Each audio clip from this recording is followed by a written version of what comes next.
I made the decision to allow my parents to live in the house.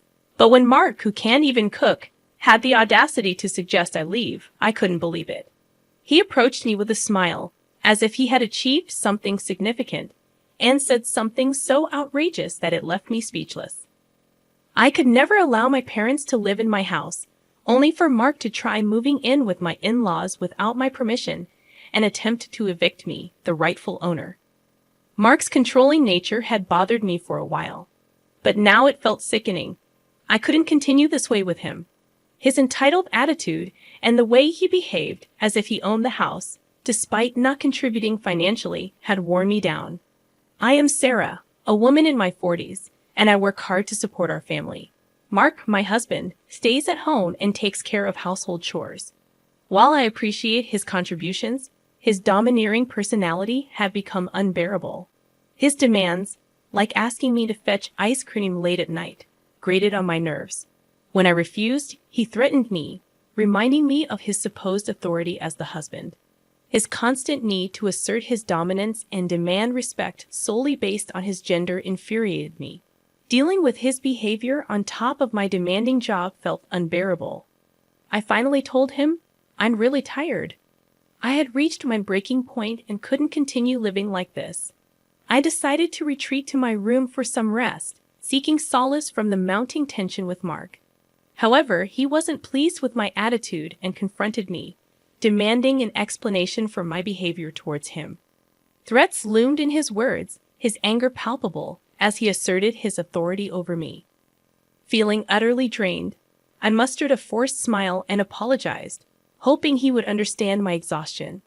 But Mark's disappointment in me only grew, leaving me no energy to argue. I apologized once more and withdrew to my room, my spirit crushed by his overbearing behavior.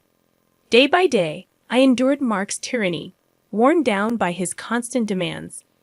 My breaking point came when I fell severely ill, diagnosed with a stress-induced fever. Unable to move, I had to take a day off work, lying in bed, too weak to care for myself. When I told Mark about my condition, he dismissed it, accusing me of making excuses and refusing to help. Alone in my room, feverish and weak, I endured a night of unbearable pain. In my delirium, I wished for an end to my suffering. I longed for a simple gesture of care from Mark, a cold compress, or even just a comforting word. But my desires remained unmet, leaving me drowning in a sea of loneliness and self-doubt. Questions plagued my mind. Why was I the only one subjected to this torment? What had I done to deserve such treatment? The agony of my situation, coupled with Mark's callousness, weighed heavily on my soul, pushing me to the brink of despair. I couldn't help but wonder why things couldn't just work out with Mark. The pain from my ongoing ordeal brought me to tears, and when my fever finally subsided after 3 days of rest, I had to return to work. My colleagues and bosses showed genuine concern, asking if I was truly all right. Their kindness contrasted sharply with Mark's attitude, and their compassion moved me to tears. I felt I was reaching my emotional breaking point. A voice inside me screamed that I couldn't endure Mark any longer. I knew deep down that pushing myself so hard wasn't sustainable, that someday I would reach my limit. Yet, in my overwhelmed state, I couldn't gather the strength to confront the situation or contemplate preparing for a life without Mark. My affection for him had long faded, but the complexities of our shared life left me feeling trapped. Each day, I worked tirelessly, returning home only to be tossed around by Mark's whims.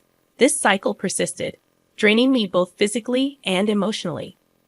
Then, one day, while I was trying to find solace in my room, Mark summoned me. It had been ages since we had a serious conversation, and his unusual excitement piqued my curiosity. As I settled down for the discussion, Mark, with a fervor I hadn't seen before, dropped a bombshell. He intended to let his parents live in our house. His callous remark about my inability to cook stung, but what struck me even harder was his plan to force me out. I couldn't fathom the selfishness behind his words. Mark, without considering my feelings, proceeded to outline his agenda. He wanted to change the house's ownership to include his parents, divorce me, and start a new family. He declared that these decisions were final and that my objections wouldn't change a thing. I felt a wave of dizziness wash over me, unable to comprehend the decisions he'd made without any regard for my emotions. When I broached the idea of living together, my parents were elated. They must have missed me dearly. It was my responsibility to be there for them as the man of the house. However, Mark, consumed by his own desires, arrogantly embraced the term man of the house, utterly oblivious to my feelings. I knew I couldn't continue this way with him. It was simply impossible. Mark chuckled dismissively, claiming that my love for him blinded me. He apologized insincerely, asserting that he only wanted to take care of his family. But I had no affection left for him. All that remained was my astonishment at his selfishness and my regret for not ending things sooner. I despised my past weakness for allowing him to take advantage of me. Why hadn't I cut ties with him earlier? If I had, he wouldn't have exploited me so ruthlessly or displayed such selfish arrogance. Mark seemed to misunderstand, assuming my reluctance for divorce meant lingering love. To clarify my feelings, I declared, "I'll leave then." Mark, clearly unprepared for my agreement to a divorce and my willingness to leave, was stunned. He had to brace himself for the challenging times ahead. The past version of me, always bailing him out, was no more. From now on, no matter what happened to Mark, I wouldn't offer my help, for we wouldn't be a couple anymore. Mark stared at me in shock, frozen in place, providing me with the perfect opportunity to head to my room and pack the essentials. Larger items would have to be left behind. Today, it seemed evident that I needed to hire movers soon. As I prepared to leave, Mark approached me hastily, questioning my decision. "Are you sure about this? If we divorce, we'll be strangers," he said. I responded with a serene smile. "I've already fallen out of love with you. Letting go of what's not needed feels liberating." My words hung in the air, leaving Mark looking utterly lost. I nodded, thanking him for everything, and walked away from our house. Back at my parents' place, I explained the situation to them. Their initial fury at Mark's behavior subsided when they realized I had a plan. With their support, I started my recovery process. The first step was the divorce. After sending the papers, Mark messaged me, expressing uncertainty about the situation. I clarified my feelings, and he went silent. A few days later, I received the completed divorce papers from him, promptly filled out my parts, and submitted them to the county office. Now, Mark and I were complete strangers. I no longer had the responsibility of supporting the household as his wife. During the divorce, we divided our assets. Mark claimed the house, a burden to me from the start, so I gladly gave it up. Instead, I opted for alimony since Mark wasn't working. His parents covered it, but he seemed to be actively job hunting, probably planning to repay them once he found stable employment. However, reality had a way of challenging even the best laid plans. A month passed since the divorce was finalized, and I moved into a new home, enjoying a peaceful life. Then, I received a call from Mark. Annoyance bubbled within me, but ignoring him might create more problems. So, for the sake of my own future, I decided it was time to address the situation. "Hello, what do you want after all this time?" I answered the phone, my patience worn thin from dealing with Mark. His desperate plea for help barely registered as I urged him to get to the point. "Please, help me," he implored. His tone, though desperate, only elicited a cynical laugh from me. I anticipated Mark being in a tough situation, but the severity of his predicament surprised me. "Well, what happened?" "Oh, you have to tell me or I won't know, lol." Though I had a hunch about Mark's troubles, I wanted him to confess the details himself. Reluctantly, he began to explain, stumbling over his words. He had taken over the house I used to live in, managing fine for a month. However, he recently struggled to pay the rent since he was still unemployed. Thinking my former parents-in-law, who lived on a pension, could cover the expense, he asked them for help. But the bill turned out to be much higher than they expected. Around $1,800. My retired in-laws, living frugally, couldn't afford such an amount. Furious and blaming Mark, they confronted him. Lost and unsure, Mark reached out to me, tears in his voice, asking for assistance. Despite the frustration bubbling within me, I couldn't help but feel a twinge of satisfaction seeing him face the consequences of his actions. He blamed me, venting his frustration about my lack of warning regarding the rent. I acknowledged my mistake, but reminded him that his ignorance about the monthly cost was entirely his own doing. He had treated me like an outsider and pushed me away, and now he was reaping the consequences. Sighing at his audacity, I listened as he continued, his plea for help persisting, seemingly oblivious to my feelings. "I need your help. We can't go on like this." Mark's voice carried a sense of urgency, highlighting their desperate situation. It was evident they felt cornered. I surmised that the rent due date had likely passed, and they might already be behind, considering the infamously short temper of the house owner. I remembered the stern warnings about never being late with rent payments while I lived there. Missing a payment could result in dire consequences, as Mark, having met the landlord, was well aware of.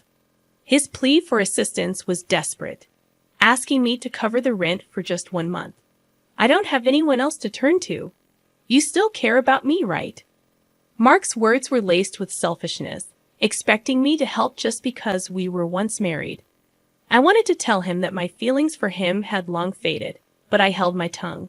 Instead, I coldly replied, "I'm sorry, but do I have any obligation to help you? You were the one who left me. Isn't it too convenient for you to seek my help now?" Mark attempted to defend himself, pleading for understanding. "Please don't be so cold. I really can't do this without you. Whether you still love me or not doesn't matter now. We used to be married.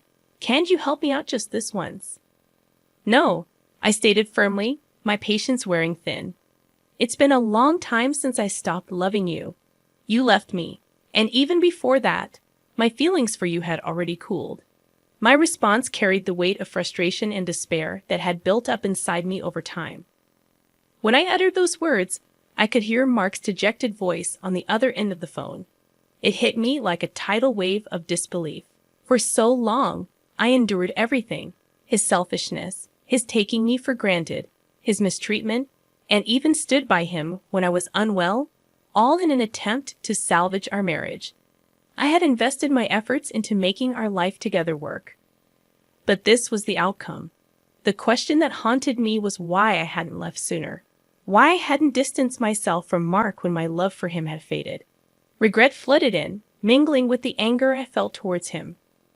Throughout our time together, Mark never truly faced me. He never showed concern, never tried to protect me, and never considered walking through life hand in hand as a couple. Every time he treated me like a mere maid or a money-making machine, he remained oblivious to my despair. Yet despite all this being a result of Mark's actions, he had the audacity to plead for my help as if he were the victim.